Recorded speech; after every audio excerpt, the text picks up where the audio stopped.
अस्सलाम वालेकुम वरहमतुल्लाहि वबरकातुहू। स्टूडेंट्स, मुझे उम्मीद है कि आप सब लोग खैरियत से होंगे।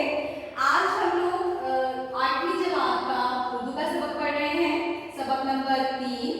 उन्वान है अल्फाज मायनी। तो चलिए हम अपना आज का सबक शुरू करते हैं। बिस्मिल्लाहिर्रहमानिर्रहीम। हमारा जो आज का सबक है उसका नाम है दर्द दिल के वास्ते पैदा किया इंसान को।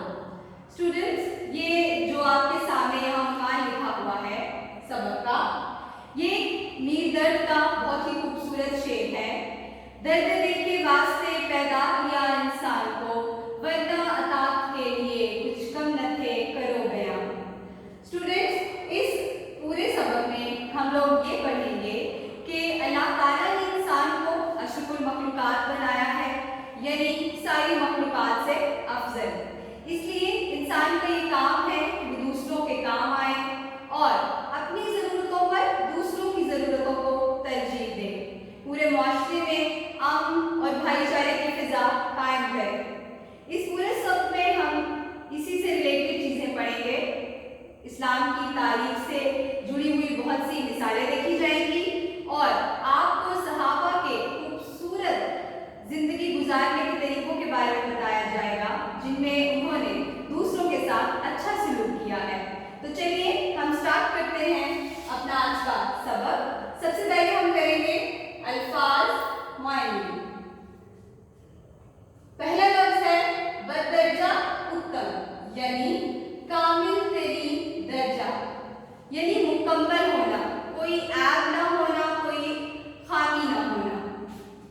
अगला लफ्ज है मरबू, बंधा हुआ, जुड़ा हुआ एक दूसरे के साथ रब्त में।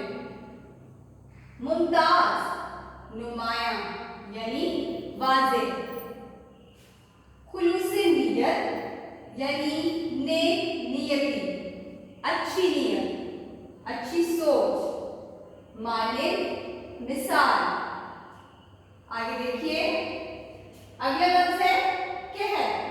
कहर गले की कमी होना, यानी ऐसे कुछ असबाब पैदा हो जाना जिससे खाने पीने की चीज़ें कम पड़ जाएं और इंसानों के लिए जो है वो खाने पीने की चीज़ों की कमी आ जाए, उसको कहते हैं कहर।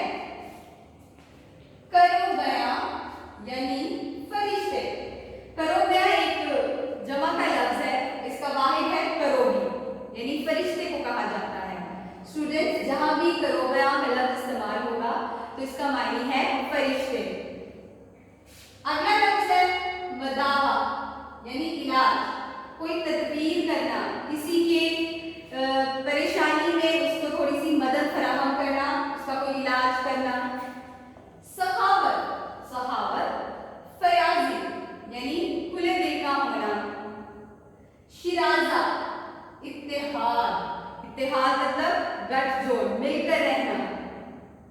नज़ा, मौत का आलम, यानी वो वक्त जब इंसान की जान निकाली जा रही होती है, इंसान की जान निकलने के वक्त को कहते हैं नज़ा। तो स्टूडेंट्स, ये थे हमारे अल्फाज मायनी। मुझे उम्मीद है कि आपको अच्छे से समझ आ गई होगी इनकी। आपने इनको खूबसूरत राइटिंग के साथ अपनी नोटबुक्स पे लिखना है और इनको याद भी करना है। कल इंशाअल्लाह ताला हम नेक्स्ट लेक्चर में इससे सबक को स्टार्ट करेंगे और इसके बारे में आपके साथ मज़ीद बातचीत भी करेंगे।